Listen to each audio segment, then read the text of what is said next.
안녕 야옹이들. 오늘은 채셔캣이 경험했던 신기한 끌어당김들을 말해줄게. 사실 내가 끌어당김을 시작했을 때 나는 누구한테 배운 적이 없어. 그 당시엔 유튜브, 스마트폰도 없었고 책 한 권도 마음대로 사서 볼 수 없는 나이였어. 그냥 고양이가 아무도 안 알려줘도 스스로 모래박스에 들어가듯이 본능적으로 깨달았던 것 같아. 시간이 한참 지나고 나서야 사람들이 그걸 끌어당김이라고 부른다는 걸 알게 됐어. 그냥 어느 날 밤에 자려고 방에 혼자 누워있는데 그 시간이 너무 좋아서 나만의 놀이를 시작한 거야. 오늘은 딱딱한 이론이나 어려운 공식 같은 건 다 빼고 그냥 내 이야기를 해볼게. 지독하게 내성적이었던 한 아이가 혼자 밤마다 만들어낸 작은 습관들, 그리고 그게 어떻게 현실이 됐는지 다 이야기해줄게. 아마 듣다 보면 나도 어릴 때 이런 비슷한 기분 느껴본 적 있는데 싶은 냥냥이들도 있을 거야. 왜냐면 사실 끌어당김은 우리가 새로 배우는 기술이 아니거든. 원래 우리 안에 내장되어 있던 본능 같은 거야. 다만 어른이 되면서 잠시 잊고 살 뿐이지. 자, 그럼 시작할게. 나는 어릴 때 진짜 극아이 내향형이었어. 사람들 앞에 서는 게 무서웠고 1대1로 대화하는 것도 좀 버거웠어. 머릿속엔 하고 싶은 말이 잔뜩 있는데 입이 안 열리는 거야. 그러다 보니 나중에는 머릿속으로 내가 말을 했는데 실제로 입 밖에 낸 줄 착각을 해서 그냥 말을 안 하는 일도 종종 있었어. 나만 알고 상대는 모르는 상태로 대화가 끝나버리는 거지. 지금 생각하면 좀 웃긴데 그때는 진짜 그랬었어. 그 대신 혼자 있는 시간을 정말 좋아했어. 아무것도 안 하고 누워서 천장에 형광등 보면서 놀기도 했었고, 특히 그럴 때 이런 생각을 했었어. 아니 실제로 그 파이어 불도 아닌데 왜 빛이 날까? 이런 상상하는 거를 좋아했어. 아무튼 이런 아이였는데 어느 날 학습지를 풀기가 너무 싫은 거야. 그래서 공부하기 싫어서 책꽂이를 보다가 우연히 한 권을 발견하게 돼. 물은 답을 알고 있다. 아니 어떻게 물이 답을 안다는 거야 싶어서 펼쳤는데 내용이 이랬어. 물한테 좋은 말을 하면 얼음 결정이 예쁘게 만들어지고 나쁜 말을 하면 불규칙하고 찌그러진 모양이 된다는 거야. 그 책이 글은 별로 없고 사진이 되게 많았는데 계속해서 예쁜 말을 들은 물은 결정체 모양도 겨울왕국에 나오는 눈송이 모양처럼 되게 예뻤고 색깔도 아름다웠고, 계속해서 나쁜 말을 들은 물은 약간 지옥에서 온 물처럼 무서운 모양이었어. 공부하기 싫으니까 사진 많은 책 보면 재밌잖아. 그래서 책을 보고 그 다음날 학교에 갔는데 선생님이 딱 이러시는 거야. 너네 사람 몸의 70%가 뭔지 알아? 그래서 살인가? 했더니 물이라는 거야. 그 순간 머릿속에서 뭔가 연결이 됐어. 몸의 70%가 물이면 나도 거의 물에 가까운 거잖아. 아, 그럼 나한테 예쁜 말을 해주면 나도 예뻐지나? 그래서 그날 밤부터 자기 전에 나 자신한테 예쁜 말을 해주기 시작했어. 스마트폰도 없었고 핸드폰도 없던 시절이라서 스스로 대화를 하는 게 엄청 재밌었어. 그리고 그 시간이 기다려지고 너무 설렜어. 그러다가 스스로 뭔가를 만들어냈어. 내가 머릿속으로만 예쁜 말들을 생각하는 것보다 실제로 몸에서 뭔가 느끼고 싶었어. 숨을 코로 깊게 마실 때 좋았던 것들, 그리고 긍정적인 것들을 상상하고, 내쉴 때는 오히려 안 좋았던 것들, 무거운 감정들이 빠져나간다고 생각하면서 명상 비스무리한 거를 했어. 자, 이제 끌당 공부를 했던 냥냥이들은 뭔가 생각나지 않아? 내가 나중에 알게 된 사실인데 이게 호오포노포노랑 굉장히 비슷한 거더라고. 호오포노포노가 뭐냐면 들숨에 감사합니다, 사랑합니다. 그리고 날숨에 용서하세요, 미안합니다. 그래서 미용 감사, 미용 감사 이렇게 생각을 하면서 명상 비슷한 느낌으로 내 호흡에 집중할 수 있는 기법 중에 하나야. 완전 같은 건 아닌데 내가 혼자 만들어낸 버전이 약간 그거랑 같은 방향이었던 거야. 그래서 지금 생각하면은 이걸 초딩이 혼자 했었다고 해서 나도 너무 신기해. 그때는 끌어당김이란 단어도 몰랐어. 내가 지금 뭘 하고 있는지도 몰랐어. 그냥 밤이 좋아서, 혼자 있는 게 좋아서 시작한 거야. 그런데 그 이후에 일어난 일들이 너무 신기해서 너희한테도 다 알려줄게. 첫 번째 이야기. 성격 끌어당김. 나는 말했다시피 극내향형이었어.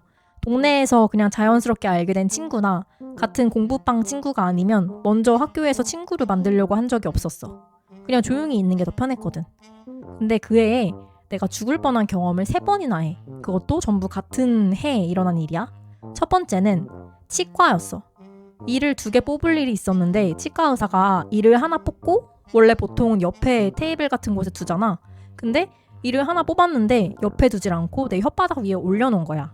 지금 생각해도 이해가 진짜 안 가는 짓이지. 치과 가면 알잖아. 침을 꽉 참아야 하는 타이밍이 있는데 그때 내가 나도 모르게 침을 삼켜버렸어. 나중에 들은 말로는 그게 하필 아말감인가 뭔가로 때운이라서 위산에 녹으면 이는 녹지만 아말감이 뾰족해져서 장을 찌를 수도 있다는 거야. 경과를 지켜보고 계속 몸속에 있으면 수술을 해야 된다 이렇게 의사가 말했다는데 다행히 운 좋게 넘기긴 했지만 그때 태어나서 처음으로 아 세상이 나를 억까하나 싶은 기분을 제대로 느껴봤지. 그리고 두 번째, 공기놀이를 하고 있었어. 근데 내가 너무 신나게 웃다가 꺾기를 했는데 꺾기 할 때 공기알이 날아가잖아. 그 한 알이 입으로 넘어가 버린 거야. 근데 숨이 막혀서 내가 꺽꺽대는 건데 애가 엄청 크게 웃고 있었으니까 얘가 웃는 건지 꺽꺽대는 건지 다들 웃고 있는 상황이라서 약간 상황 파악이 늦어진 거지. 그때 진짜 이제 숨이 안 쉬어지고 끝난다 싶은 타이밍에 옆방에 있던 우리 외삼촌이 와서 하임리히법으로 나를 살려줬어. 지나고 나서 생각하면 되게 웃긴 사연인데 진짜 죽는 줄 알았고 그 순간 자체가 나한테는 엄청 큰 공포였어. 세 번째는 내가 자세히 말하기엔 머릿속에서 지우고 싶은 기억이라 구체적으로 표현하진 않을 거야. 하굣길에 나쁜 남자 어른한테 안 좋은 일을 당할 뻔한 적이 있었어. 다행히 타이밍이 좋았고 내가 그 순간 대처를 잘해서 나쁜 일은 일어나지 않았어. 이 세 가지가 한 해에 다 몰려온 거야.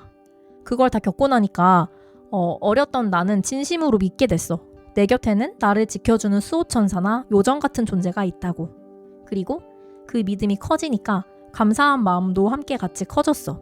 나를 지켜줘서 고맙다는 그 마음, 그 감사함이 커질수록 자연스럽게 이런 생각도 커졌어.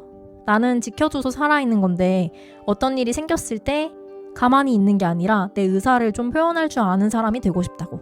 그래서 시작한 게 밤마다 내 성격을 내가 설계했어. 그 당시에 나는 초딩이지만 약간 미국병에 걸려 있었어. 그래서 미국 배경의 하이틴 영화들을 되게 좋아했거든. 거기 나오는 주인공들 성격 대부분 비슷하잖아. 약간 근거 없이 자신감 넘치고 항상 밝고 유머 있고 인기 많은 캐릭터. 거기서 내가 마음이 드는 성격들만 골라서 조합을 한 거야. 약간 게임 캐릭터 스탯 짜듯이 조합을 해서 이 캐릭터한테는 이 장점, 저 캐릭터한테는 저 장점 이렇게 나만의 성격을 직접 설계한 거지. 그리고 잠들기 전에 그 캐릭터로 이미 살고 있는 장면을 머릿속에 매일 그렸어. 아, 내일 학교 가서는 이 친구한테 이런 말을 하고 저 친구한테는 이렇게 해서 웃겨줘야겠다. 영화 감독처럼 위에서 내려보는 구도로 3인칭으로 짜는 게 아니라 내가 직접 약간 VR 게임 하듯이 그 안에 들어가서 미리 체험을 한 거야. 근데 이때의 느낌이 안 되면 안 되는 거고 되면 좋은 거지? 이런 느낌으로 무겁지 않고 재밌게 즐겼어. 그렇게 했더니 진짜로 그 성격이 됐어. 아무한테도 말을 먼저 못 걸던 아이가 자신감 넘치는 아이로 바뀌고 나는 반장이 되어 있었어. 억지로 바꾼 게 아니라 그냥 어느 순간 하다 보니까 이미 그 사람이 되어 있었던 거야. 이게 끌어당김이 뭔지 개념도 없던 시절에 내가 혼자 첫 번째 한 경험이야. 자, 이제 두 번째 이야기, 베프 끌어당김. 초등학교 때 지금도 있을지 모르겠지만 우리 학교에는 클럽 활동 시간이 있었어. 그래서 아이들이 관심사에 맞게 골라서 들을 수 있는 수업인데 나는 리코더부였어. 그때도 그냥 친구도 없었고 나는 악기 이런 거를 좋아해가지고 리코더만 불다가 그냥 신나게 집에 가는 시간이었는데 어느 날 몇 분도 안에 앞쪽에 앉아있는 여자애가 내 눈에 딱 들어온 거야. 그 타이밍이 진짜 절묘한 게 창문에서 영화에 나오듯이 햇볕이 쫙 들어오고 있었어. 근데 애가 속눈썹도 길고 눈도 되게 크고 엄청 예쁘게 생겨서 친구들이랑 웃으면서 얘기하는 모습이 너무 예뻤어. 그래서 내 마음속에 이런 생각이 딱 들어왔어. 와, 저런 친구 한 명 있으면 좋겠다. 집착도 아니고 욕심도 아니었어. 그냥 순수하게 내가 느낀 감정이었어. 그리고 잊어버렸어. 다음 학년이 됐을 때 새학기 첫날에 교실에 들어갔더니 그 애가 바로 내 앞줄에 있는 거야. 그 순간 좀 속으로 놀랐지. 근데 내가 이런 생각을 했다는 게 걔를 보자마자 떠올랐었어. 그리고 이거 우주가 나한테 준 선물이네? 이런 느낌도 들었어. 그렇게 인연이 시작됐고 그 친구는 정말 소중한 내 베프가 됐어. 끌어당김에서 제일 어렵다고 하는 게 바로 이거야. 원하고 나서 그냥 놓아버리고 잊어버리는 거. 내가 원할 때는 딱 한 번 가볍게 그냥 바라는 거야. 근데 그게 이루어지면 좋고 안 이루어져도 상관이 없다. 이런 정도의 가벼운 마음이어야 돼. 어릴 때 이런 게 잘 되는 이유가 그냥 진짜 순수하잖아, 애기들은. 그래서 순수하게 바라고 만약에 다음 순간에 누구야 놀자 하면 놀이터 가서 놀고 잊어버리는 거야. 세 번째 이야기, 공부 끌어당김. 이제 시점이 중학교로 넘어가. 초등학교 때부터 항상 나는 마음속에 이런 설렘이 있었어. 빨리 어른이 되고 싶다. 이것저것 다 해보고 싶다. 그래서 이제 드디어 중학생이 되니까 너무 신나는 거야. 나도 좀 어른이 된 것 같고 내가 선택할 수 있는 것들도 늘어나는 것 같고 그런데 동시에 세상이 나한테 뭔가를 요구하기 시작했어. 성적, 등수, 선생님의 평가, 친구, 관계. 초등학교 때는 그냥 오늘 하루 재밌으면 그만이었는데 갑자기 뭔가를 측정당하는 느낌이 들었어. 근데 나는 이때 끌어당김이랑 내면 대화를 꾸준히 1년 이상 해온 상태였거든. 그게 쌓이면 생기는 게 있어. 지금 이 순간에 집중하는 힘, 잡생각이 줄어들고 내가 하는 것에 빠져드는 능력이 생기는 거야.